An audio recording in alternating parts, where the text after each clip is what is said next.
Welcome to the Dr. Mary Louder podcast show, where we explore the messy, magical, and deeply human journey of healing.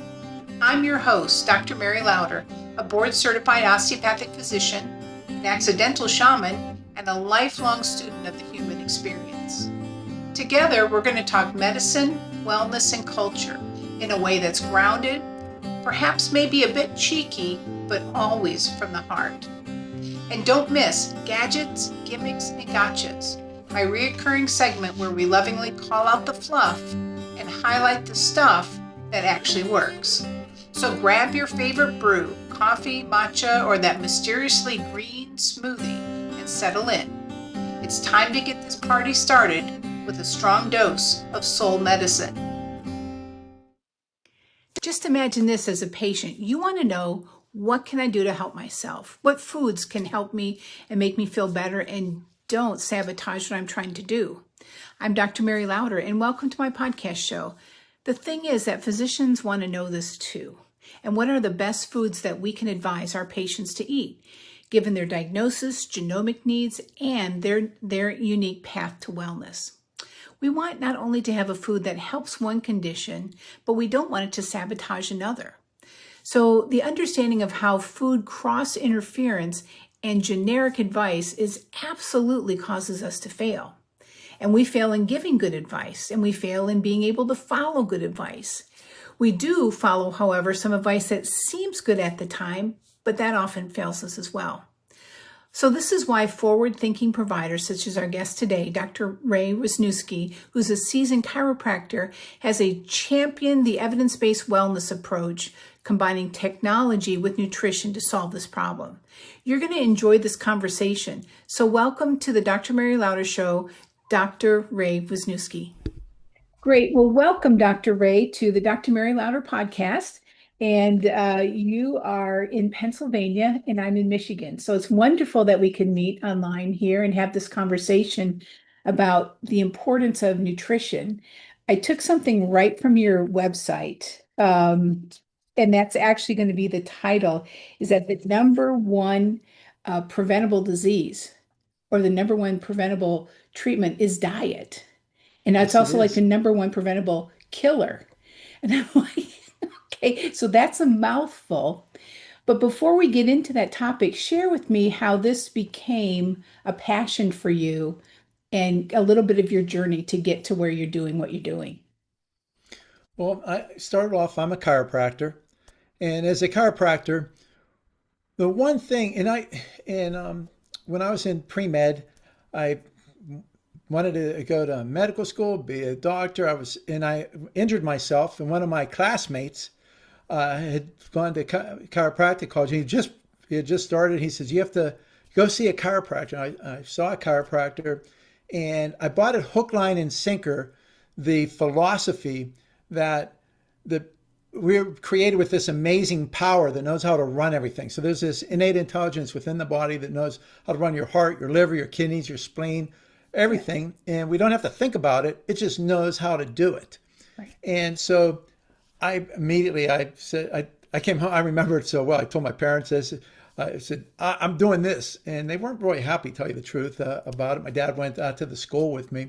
And driving out to Iowa, which is where I went from Pittsburgh, by the time we got there and back, I talked my dad into, this is what I wanted to do. And he was good with it.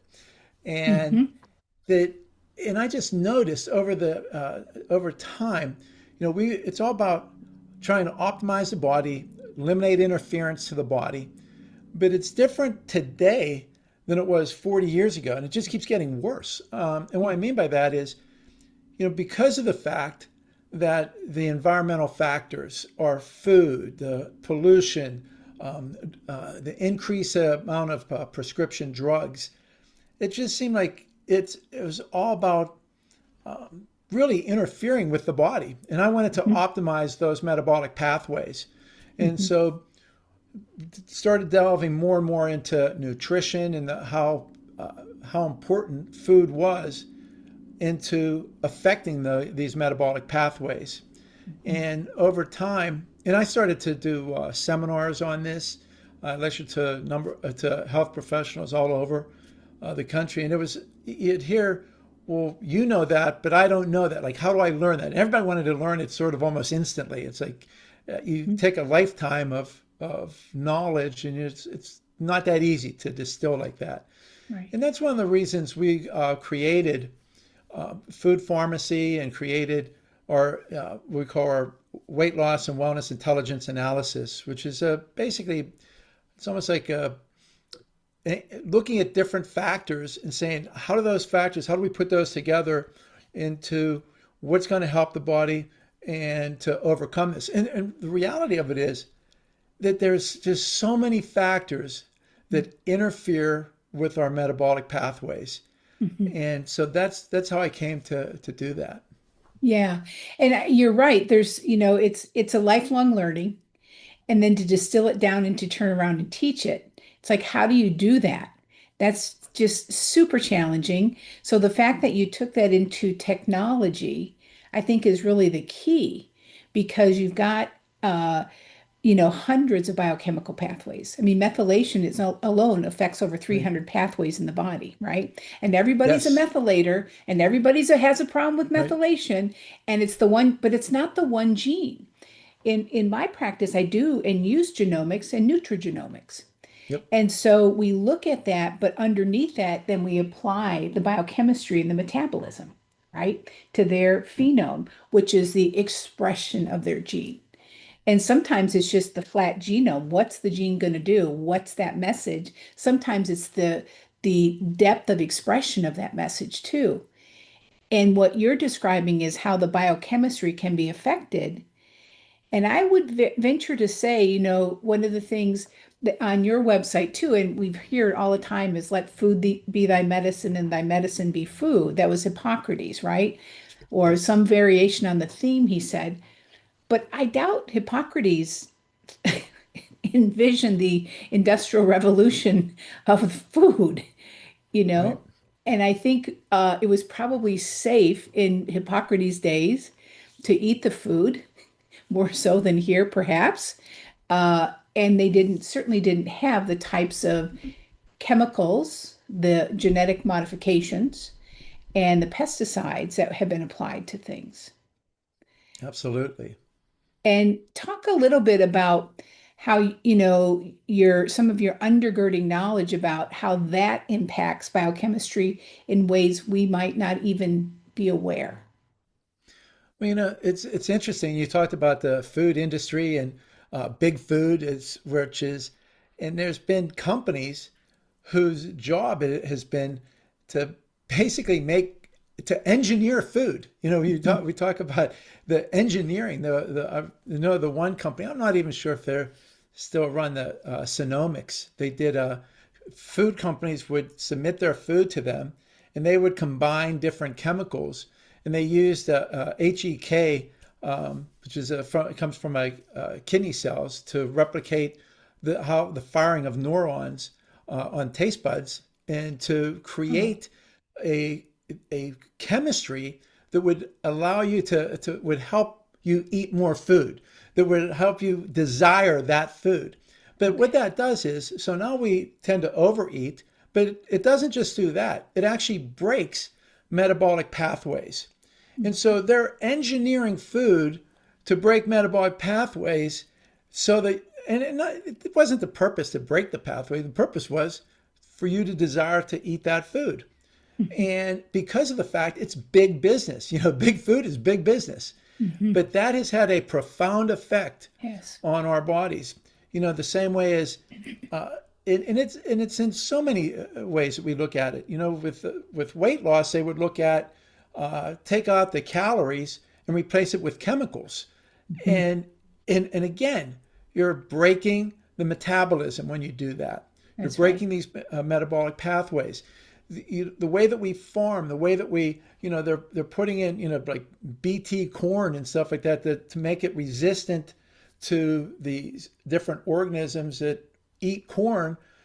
For instance, with the corn, that they won't eat it, but now we feed it to humans, and they say, well, it contains these chemicals, and in this case, it actually is a bacteria that's a gene within the corn that it doesn't harm us. Well, I don't believe that, and Mm-mm. that's where that our bodies were designed to take in foods that were once living, that has DNA, plants and animals. Mm-hmm. And the more you get away from that, you have foods by man and foods by nature. Mm-hmm. And that's where the challenge comes. If you have fake foods, you're going to end up having fake health. It's going Right. to break the body's metabolism.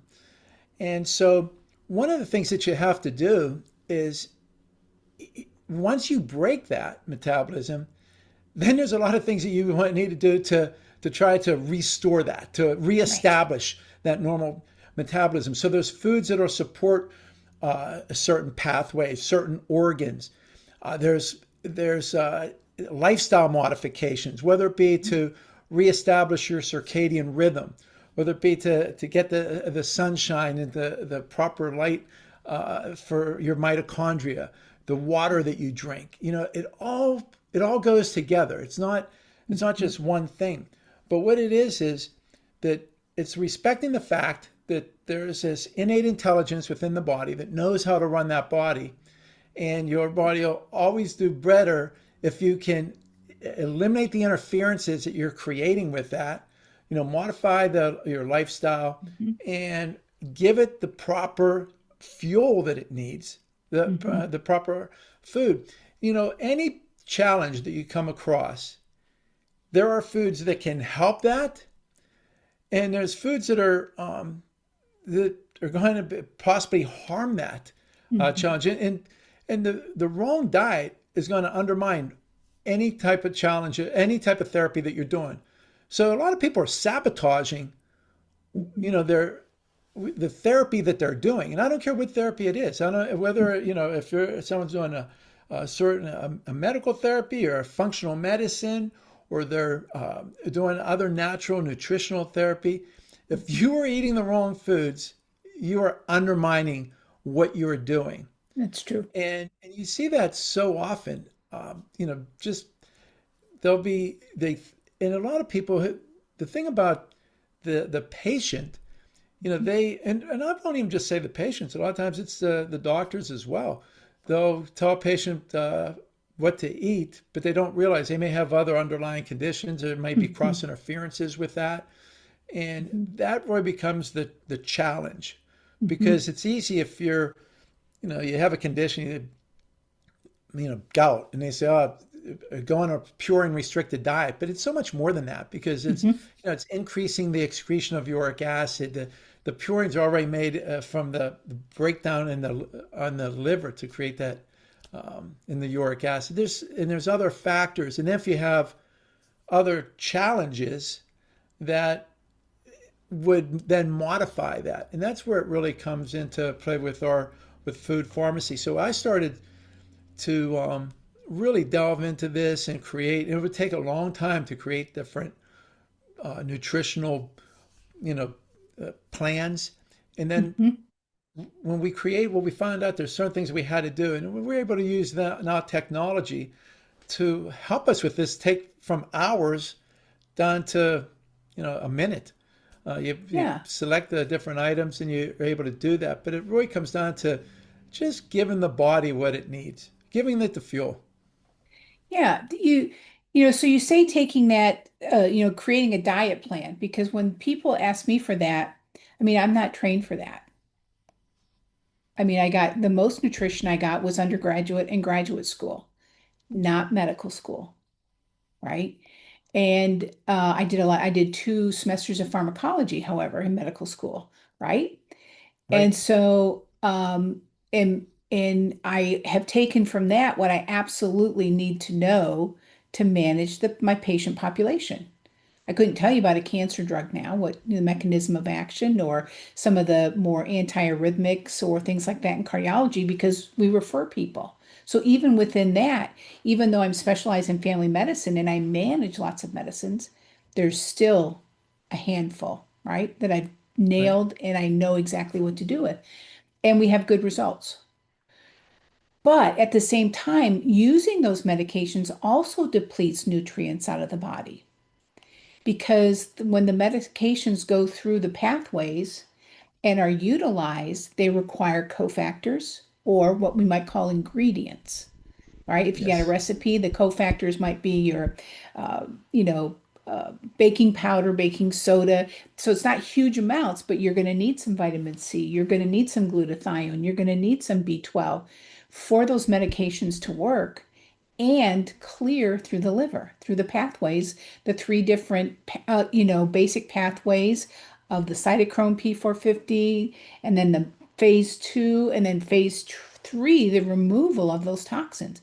All that's nutritionally driven. absolutely. And so it becomes way more complex than, hey, there's a keto. I'm going to jump on that wagon. Or, hey, let's do intermittent fasting. And, so how do you take that for the person with your technology to figure out what's best for them?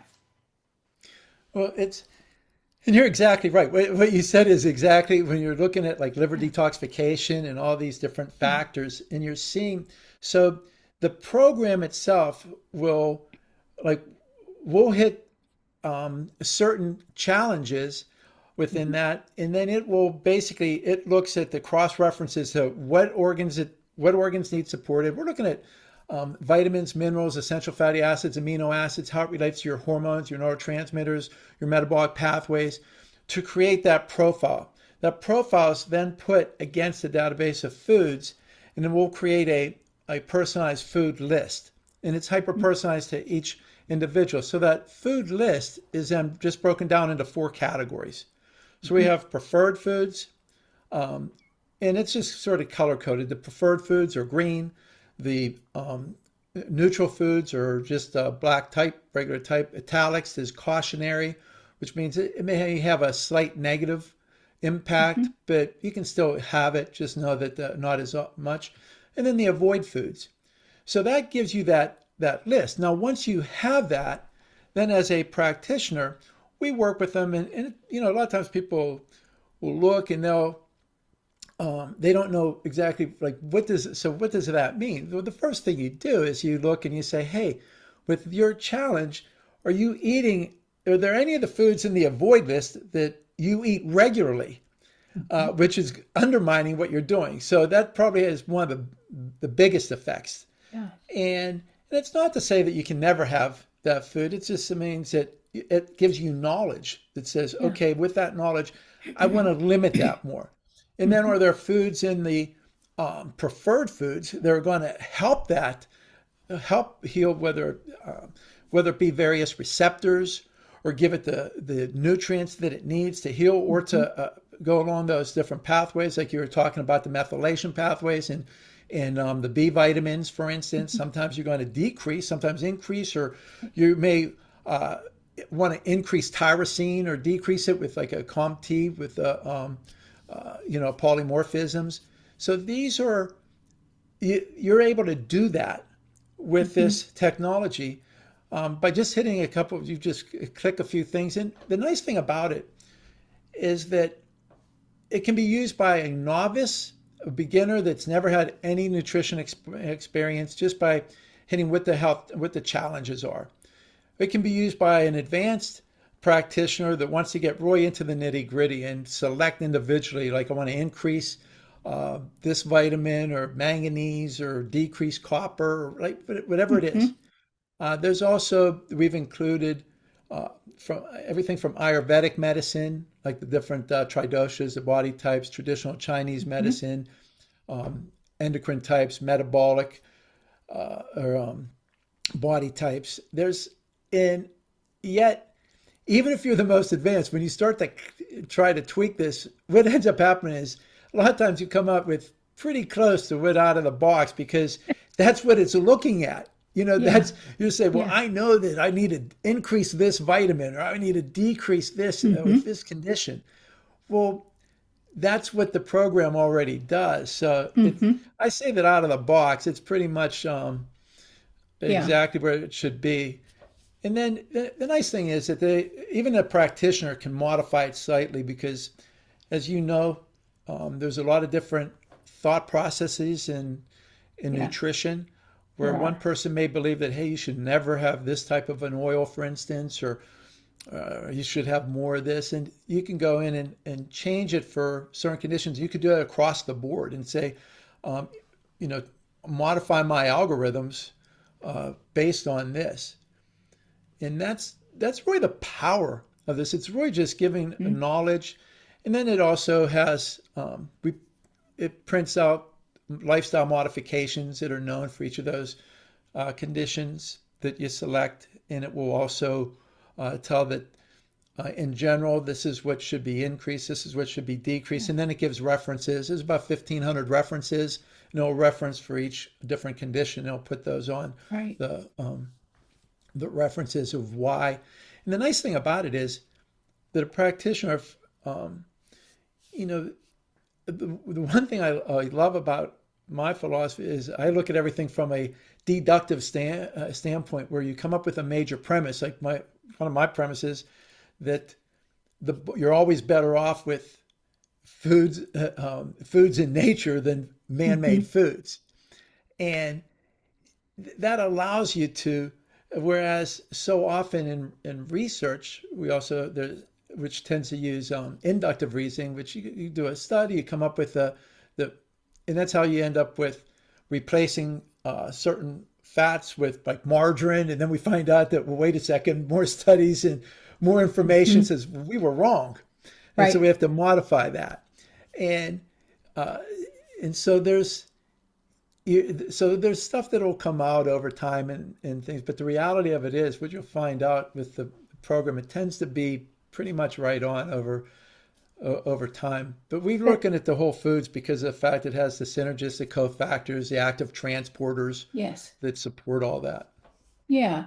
I think that's a really good point. And I thought it was interesting how in that technology you came full circle back to whole foods that were healthy for some of those known conditions, which some of that is older science, to be honest. Yes, And some of that, I mean, we're talking like science out of the 50s and 60s before it industrialized. And right. maybe even go back to Hippocrates. maybe it would catch up, way back there with what Hippocrates was thinking, because there's certain, and certainly in the Ayurvedic traditions as well, how those foods are put together relative to your doshas, and as well, and then Chinese medicine as well. Yes, And so, we're leaning on the ancient wisdom, bringing it absolutely. through the industrial revelation, not revelation, that was a Freudian slip, industrial revolution, back to whole foods again. Exactly. So I think that's fascinating. And also the nitty-gritty part was fascinating because when I work with nutrigenomic specialists, they literally split genes. I'm not kidding. And it's like, okay, fine, but that's still not going to change much because the body has all these, what I call forgiveness mechanisms, right? All these adaptations. And, we don't necessarily have to be that precise, because if we did, and because we aren't, we all be dead now, right? So, You were so right on that. I can't even tell because you can take and that's the whole thing with the epigenetics, yeah, because you can have the gene and say, but it's not turned on or it's not right. turned on, and it's like, but certain triggers, and that's why a person can go through their life and then all of a sudden, boom, they have That's something. exactly It right. wasn't turned on, then something triggered it Yep. and turn that on. And so you can use these foods to help bring that back. And we all hear of different foods that'll help a challenge or harm it. If you have an eczema and that like salmon or sweet potatoes or coconut oil is going to help it. Yet you have things that can harm that. Yeah. Dairy, Mhm. eggs, and peanuts and wheat, and there's Yeah. so the program puts that together, and we've really noticed this with. I started using it with weight loss. We had a weight loss. We started with a weight loss program, and even weight loss. You take a look at pictures of people back in the 50s, and they look, you know, they're so much thinner than they are today. And it's Mhm. like, what happened? It's our quality of food. Even if you have, you know, like the wheat that we eat today isn't the wheat that there Yes, was right. years back. So it's, Exactly. and no wonder we have so many issues with that.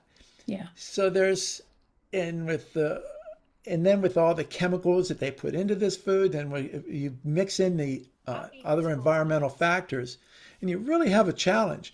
So once you start working with food and using having basically, I say it's a food prescription where you can use your food to help change and transform that body. And it's really the Mhm. studies, and you had talked about it before with the liver and the proteomics that that food can have a faster effect on metabolic pathways than even medications, which is, it seems I hard to know. believe. I know. I But when I saw that article, I was like, boom, I could not believe that.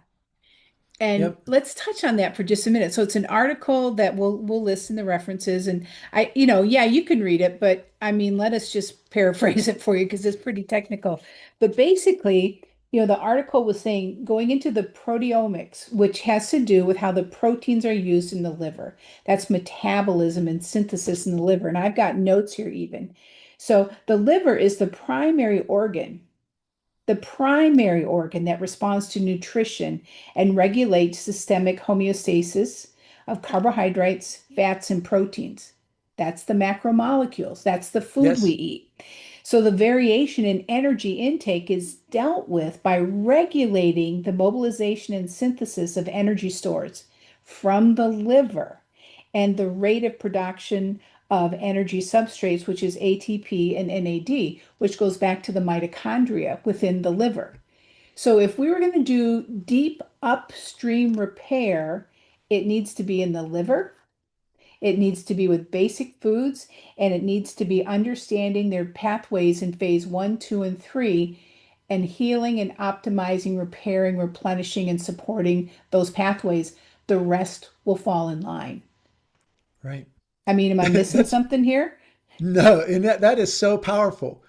And what it's saying basically is that the food had such a powerful effect Yes. on how this Yes. completely works.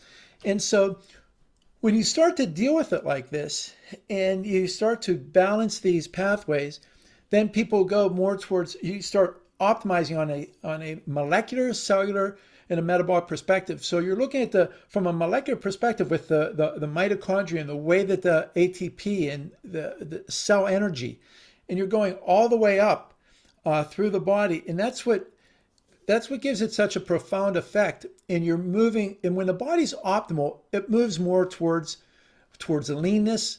It moves more towards, we always said Mhm. that there's that old adage that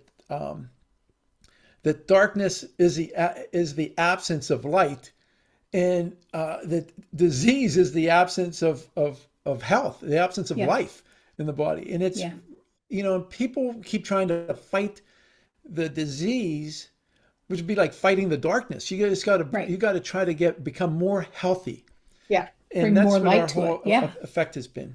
Yeah. And one of the best things, and this article stated that you could do is caloric restriction as the main nutritional intervention that delays aging, causes extensive integrated reprogramming of the liver metabolism. Absolutely. I thought, okay, that literally just simplified everything. Uh, and what I know for sure is to get something too simple means it's complex, wound up, and then unwound again. So it is not easy, but it is simplified.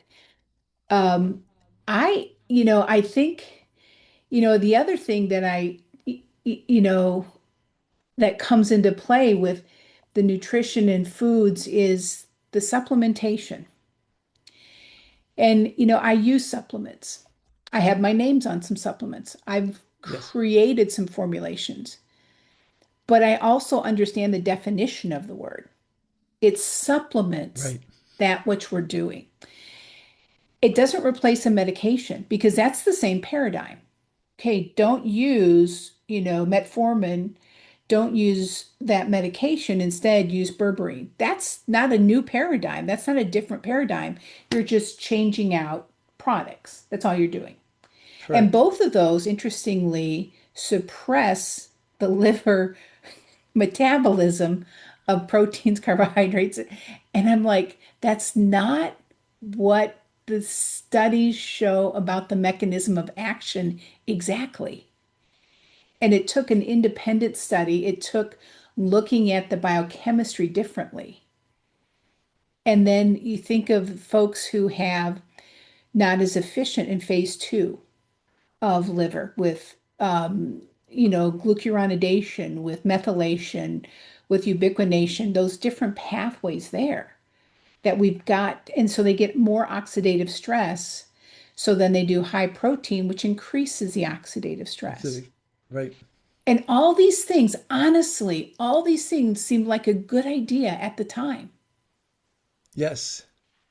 And so, looking at how you've brought the technology, and I'm assuming some artificial intelligence Yes. to this, takes the guessing out more than I've ever seen with any other type of program.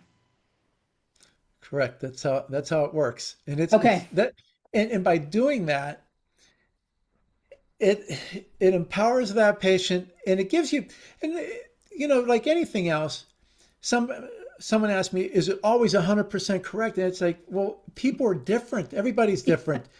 So you have a starting point.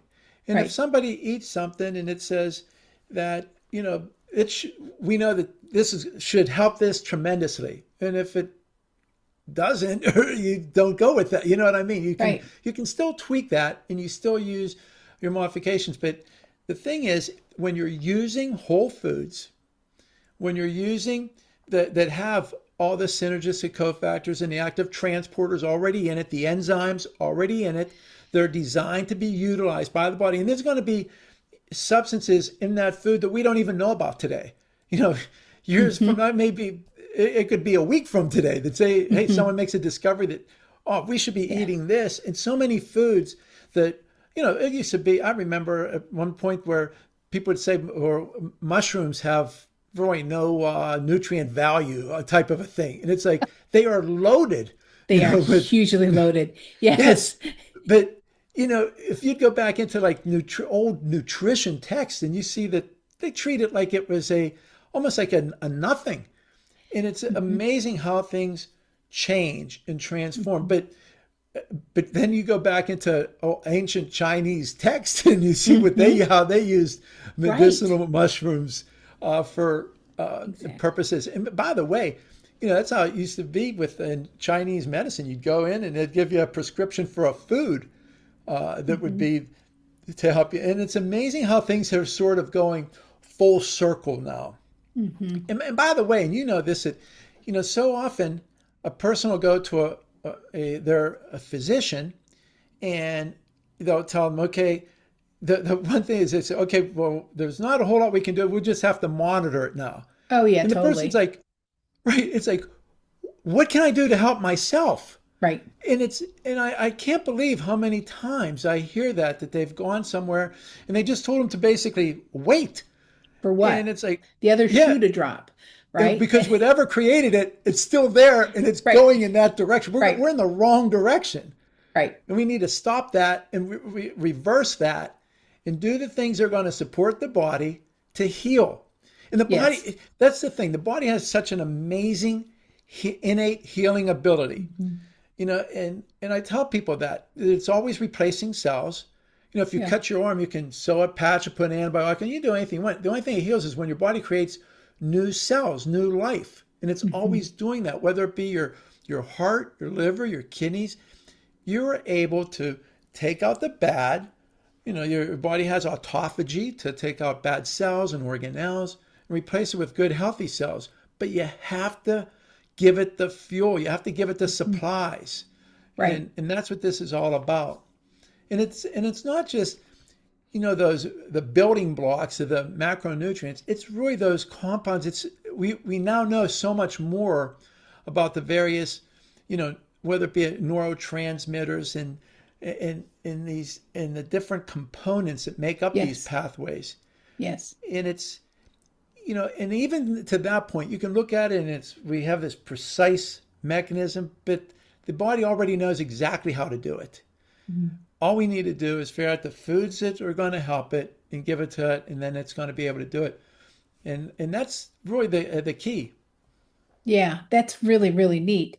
So you talk about one concept that you've highlighted called cross interference. Have we Yes. covered that today? No. So, and cross interference is a very simple but profound, and it's really the missing puzzle to some extent because we all know about it, and what that is you can have a let's say strawberries could be great for tons of different things, but if you're allergic to them, you better stay away from them. Or And high so, histamine. High histamine also right, with strawberries, right? Yeah, absolutely. yeah. So you have a food. It's if you were just to say, okay, what foods are good for, I mean, and you can look up a food list for one condition. When patients come into us, they're complex individuals. It's never one challenge. Right. There's always other things, and the reason is because one thing affects something else. Mhm. And Right. so, and what happens is, as time goes on, if that's not corrected, they tend to develop even more challenges because of the Mhm. fact that there are things that are affecting that. Well, you can have a food for one condition that's great for it, but it could be bad. It could be negative for another condition, and so Mhm. that's cross interference that you have to eliminate. Okay. So basically, you have to be able to take a look at these and say, is there anything that's going to that may be that I'm taking for this challenge that's actually hurting something else. And if by hurting that, you're taking the body down because everything has to be optimized. You want Yes. to optimize the body, and when you start to optimize it, just everything starts to get Mhm. better. Now, I will say in the program, what you'll find is that if you select like a ton of like if you have like someone comes in and says, I have 12 different things. You're Because of the fact that you're always going to put a little bit, there's going to be more of a stronger weighting on Mhm. negative foods than on positive foods, Mhm. that you end up creating a smaller list. So you Mhm. want to take a look at the top challenges and say, what are those challenges? And you put those challenges in. And what happens is, as the body improves, it improves everything across the board. It's not just because it's all interrelated. We are Mhm. interrelated beings, and it's optimizing the body. And so, but when you can eliminate cross interference, that's a huge, huge It thing. And a is. lot of times when they do studies, we'll take something and we'll come up with a certain compound, say within like sweet potatoes, which would just be the vitamin A for the most part, right? Mhm. For like I was thinking with like an IBD or something like that. But Mhm. that could, you're only looking at that one item and that one substance within that. Well, there's other compounds within that. And by the Mhm. way, it's an interesting thing with this. We always say make sure you eat organic foods.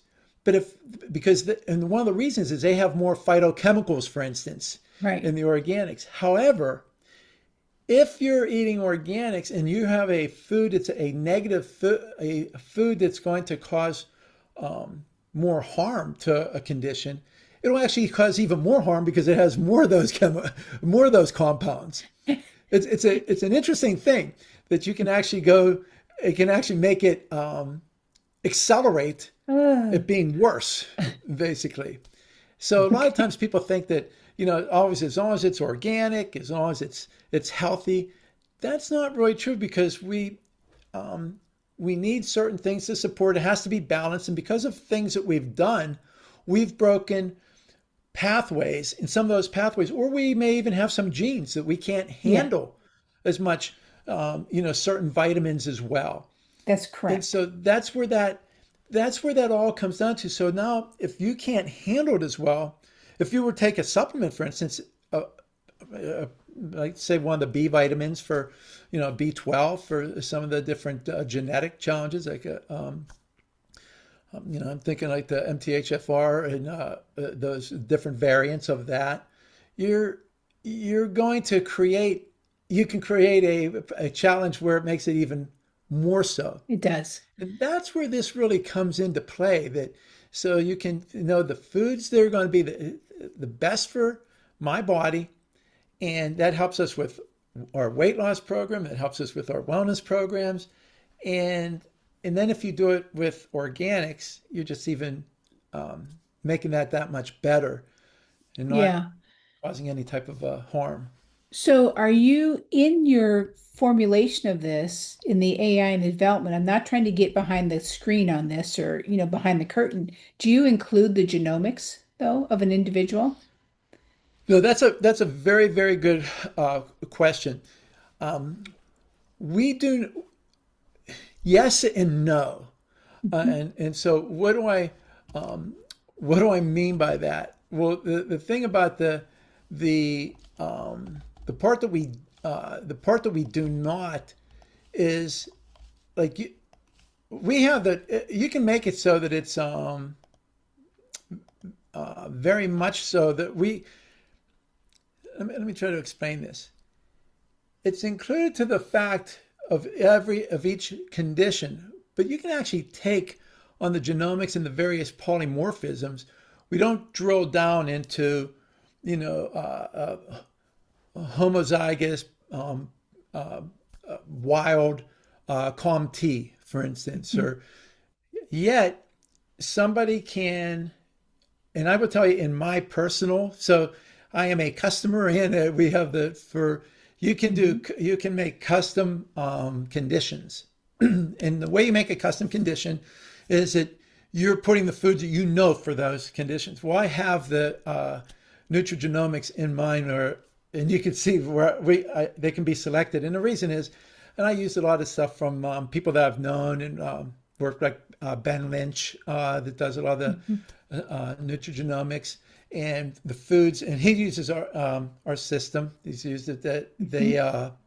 you can put in the foods that'll help and foods that won't, and you can if the person knows if they've had their DNA testing, they Mhm. can put those in there those polymorphisms and get and even tweak it down even that much more.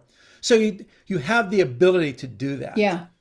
Okay. I think that that's really important because thinking of, I'm thinking first of all, I think I'm going to sign up. So, I mean, I was, I wasn't even, exact, but I thought, gosh, this solves, when I'm looking at this from the physician side, this solves so many problems for the patient.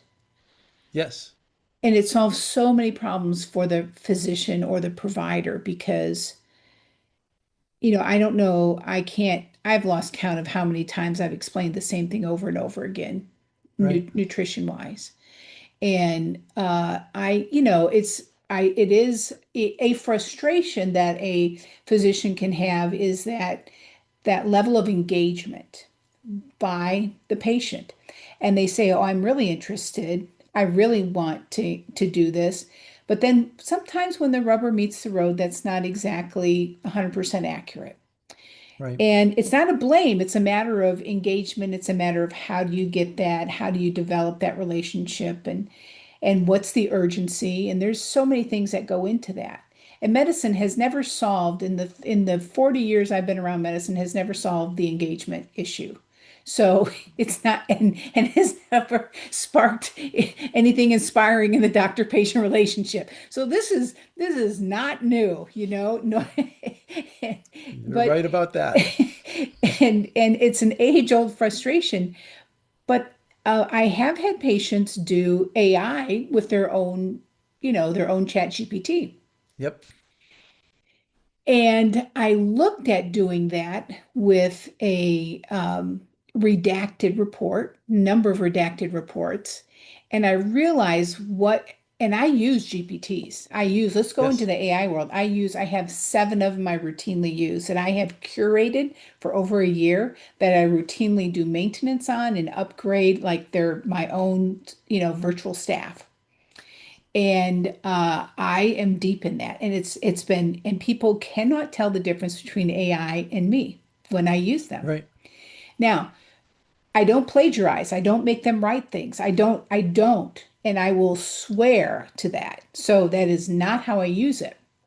But I use it to help me formulate things. I'm thinking of this. I want to do that. I've got this, but how can I say it better? Here's my text, all those types of things. And it's literally in my voice. But then taking this data that is so vast, the nutritional data, the genomic data, the biochemistry, the microbiology, the upgrades that we need to do.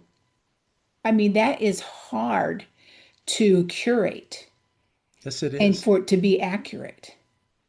Um, AI, so and I've tried to so off. If you just try to put these in and try to come up with a plan, it really has a hard time because it can't connect multiple can't. challenges, It and cannot.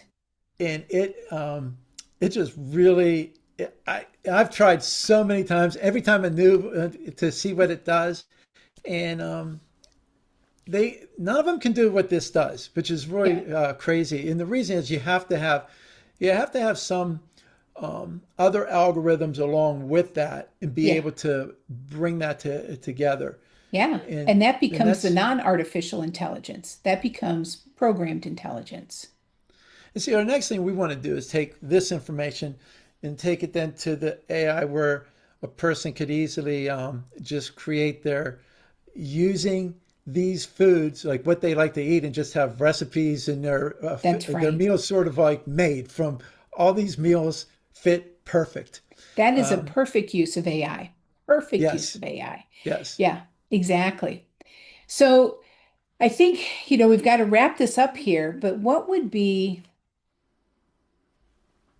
I'm thinking of, a parting key importance that you can leave us relative to what we're seeing, in our food industry, in our medical system, in our healthcare, in the world of prevention.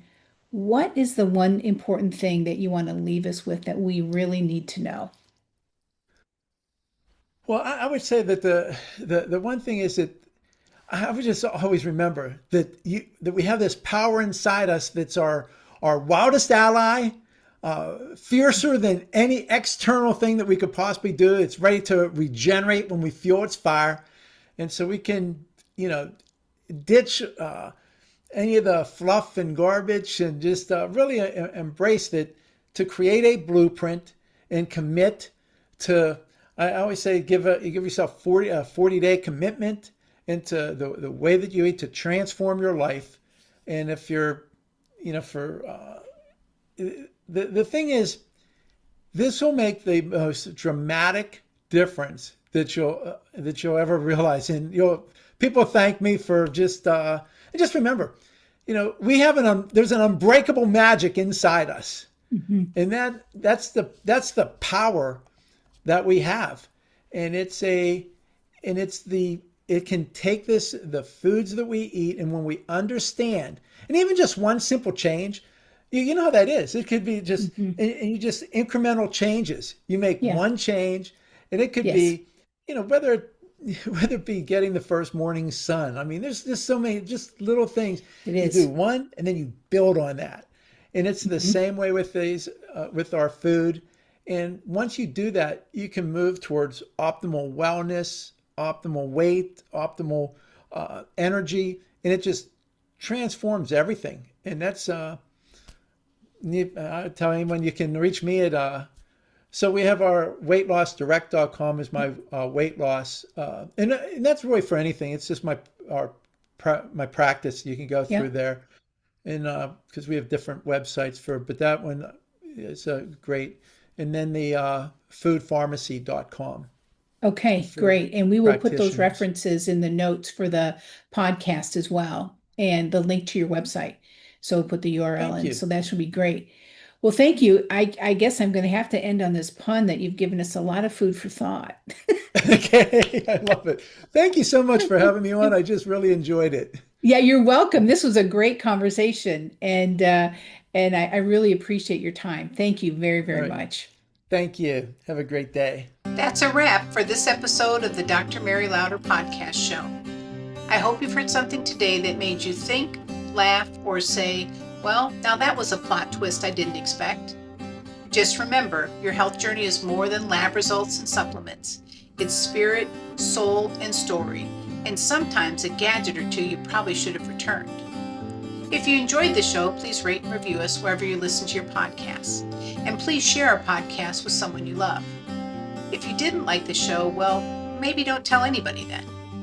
And if you want more soulful medicine, curious conversations, and tools that actually help, visit me anytime at drmarylouder.com. Until next time, stay kind and stay curious.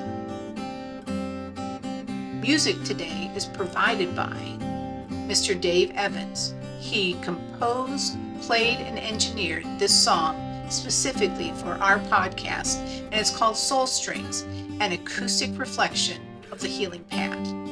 Thanks, Dave. It's great music.